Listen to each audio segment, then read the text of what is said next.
ನೋಡಿ, ದೇಶದಲ್ಲಿ ಎಲ್ಲದಕ್ಕೂ ಒಂದೊಂದು ಕಾಲ.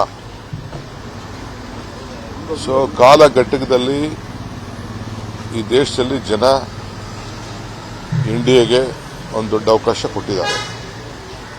12 ವರ್ಷ ಅವಕಾಶ ಕೊಟ್ಟಿದ್ದಾರೆ. ಈಗ ಬದಲಾವಣೆ ಬಯಸಿದ್ದಾರೆ. ಈ ದೇಶದಲ್ಲೇ ಬದಲಾವಣೆ ಬಯಸಿದ್ದಾರೆ. ಆ ರೀತಿ ಸ್ಟೇಜ್ ಮೇಲೆ ಸ್ಟೇಜು ಬದಲಾವಣೆ ಆಗ್ತಾ ಇದೆ. ಸೊ ನಮ್ಮ ಕಾರ್ಯಕ್ರಮಗಳು ಕರ್ನಾಟಕದಿಂದ ಪ್ರಾರಂಭ ಆಗಿದೆ. ಮಹಾರಾಷ್ಟ್ರ, ಇನ್ನು ಬೇರೆ ಬೇರೆದೆಲ್ಲ ಎಲೆಕ್ಷನ್ಸ್ ಇದೆ. ತೆಲಂಗಾಣ ಇವೆಲ್ಲ ಕೂಡ ಒಳ್ಳೆ, ಕೆಲವು ಸಂದರ್ಭದಲ್ಲಿ ನಾವು ಸೋತಿರ್ಬೋದು, ನಾವಿಲ್ಲ ಅಂತ ಹೇಳೋದಿಲ್ಲ. ಆದರೆ ಜನಕ್ಕೆ ಇವತ್ತು ಬದಲಾವಣೆ ಬಯಸಿದ್ದಾರೆ. ಇಡೀ ದೇಶದಲ್ಲಿ ಬದಲಾವಣೆ ಬಯಸಿದ್ದಾರೆ. ಅದ್ರ ಪೂರ್ವಕವಾಗಿ ಇದಾಗ್ತಾ ಇದೆ.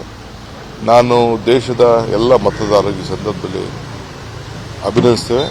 ಅವರಿಗೆ ಏನು ನಾವು ಮಾತು ಕೊಟ್ಟಿದ್ದೇವೆ ಆ ಮಾತನ್ನು ಉಳಿಸ್ಕೊಳ್ತೇವೆ. ಕೆಲವು ಅನೇಕ ಗ್ಯಾರಂಟಿಗಳು, ಕೆಲವು ಕಾನೂನುಗಳು, ಕೆಲವು ಜನಕ್ಕೆ ಸಹಾಯ ಮಾಡುವಂಥದ್ದು, ಆರ್ಥಿಕವಾಗಿ ಶಕ್ತಿ ಕೊಡಬೇಕು.